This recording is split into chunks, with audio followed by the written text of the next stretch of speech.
வணக்கம் நேயர்களே. எதிரிகளை ஆட்டத்தை ஒழிக்க ஒரு சிறிய தாந்திரிக முறை.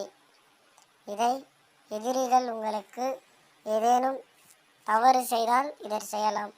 நற்செய்திகளாக மட்டும் பயன்படுத்துங்கள்.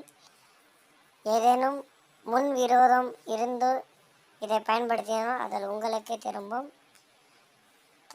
தாந்திரிகம் செய்யும் முறை: மேலே கொடுக்கப்பட்டுள்ள இந்த தகடு, இந்த நம்பரை எழுதி கீழே உங்கள் எதிரியின் பெயர், முடிந்தால் அவர்கள் பயன்படுத்திய ஏதேனும் ஒன்று அதை வைத்து அந்த தகடை நன்றாக மடைத்து ஏதேனும் ஒரு எரிபொருள் வைத்து அதை எரித்து விட்டால் அவர்களின் ஆட்டம் அடங்கிவிடும். குறிப்பு: இந்த தகடை எழுதும் பெண் ஆனது கருப்பு நிறம் உடையதாக இருக்க வேண்டும். அப்படி என்றால் மட்டும் இது செயல்படும். அமாவாசை அன்று செய்தால் இன்னும் நன்று. நன்றி.